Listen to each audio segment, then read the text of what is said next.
একটা মহল, একটা বিশেষ মহল, স্বার্থান্বেষী মহল আমার বক্তব্য কিছু অংশ আপনার আপনার মানে নেগেটিভ ভাবে আপনার প্রচার করার চেষ্টা করেছে। আমি দেখলাম কালবেলা দু একটি মিডিয়াতে, অনলাইন মিডিয়াতে, আপনার 24, সেখানে আমার বক্তব্যটা খণ্ডিত অংশ আপনার পরিবেশন করা হয়েছে, যাতে করে নেগেটিভ ভাবে মানুষের কাছে উপস্থাপন করা হয়। এটা আমি মনে করি অ্যাবসলিউটলি ফ্যাব্রিকেটেড এবং উদ্দেশ্যপ্রণোদিত, এবং এই সমস্ত বিষয়গুলো আমাদের সংশ্লিষ্ট মহল খুব সাবধানে, আমার মনে হয়, এভাবে মিডিয়ার ট্রায়াল না করে, মানুষকে অপমান না করে, এভাবে মানুষ জাতির সামনে ভিন্নভাবে উপস্থাপন করা আদৌ ঠিক না। আমার বাসভবনে 10 তারিখে, তারপরে 11 তারিখে আমি মনপুরাতে করতে যাই। মনপুরাতে যখন আমি রওনা দিব, তারই প্রাককালে 11 তারিখ সকালে আমার বাসভবনে আমাদের কিছু নেতা কর্মীরা আসে আমার সাথে সৌজন্য সাক্ষাৎ করতে। আমার বাসভবনের ড্রয়িং রুমে আমি কিছু কথা বলেছিলাম। ধরেন, এটা স্বাস্থ্যগতভাবে আমাদের নেতা কর্মীরা যাতে সুস্থভাবে থাকতে পারে, ভালোভাবে থাকতে পারে, এবং আমাদের দেশের নেতা কর্মীদের সবাইকে একটা মেসেজ দেওয়ার চেষ্টা করছি, যাতে সবাই ধীর স্থিরভাবে রাজনীতিটা করে। রাজনীতি অস্থিরতার জায়গা নাই। হ্যাভ প্যাশেন্স, ধৈর্য ধরতে হবে।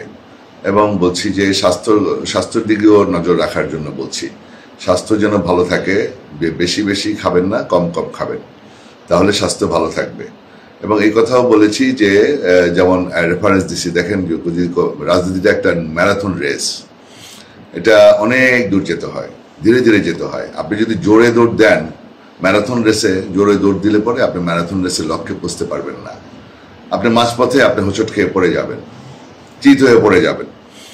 তো আমি এইভাবে আমার নেতা কর্মীদের উদ্দেশ্যে একটা পরামর্শ দিয়েছি, যাতে তারা ভালোভাবে চলতে পারে, অস্থির না হয়, ধীর স্থিরভাবে আগায়। আর হঠাৎ করে আবার কেউ কেউ নেতা হইতে চায়, লাভ দিয়ে উপরে উঠতে চায়, তারপরে থাপাস করে পড়ে যায়। তো এটা যেন না হয়, ধীরে ধীরে রাজনীতিতে আগান।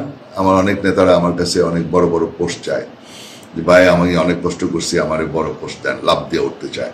তো তাদের উদ্দেশ্য বলছি যে আস্তে আস্তে আগান, ধীর স্থিরভাবে আগান, তাহলে টেকসই থাকবে, টেকসই হবে।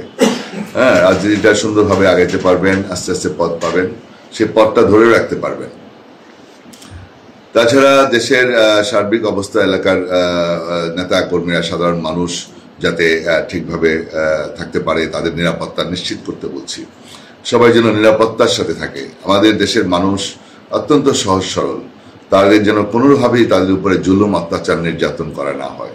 যার যার ব্যবসা বাণিজ্য সুন্দরভাবে তারা যেন পরিচালনা করতে পারে, কেউ যেন কারো উপরে কোনো ব্যাঘাত সৃষ্টি না করে। নেতা কর্মীর উদ্দেশ্যে এই সমস্ত মেসেজগুলো আমার ছিল।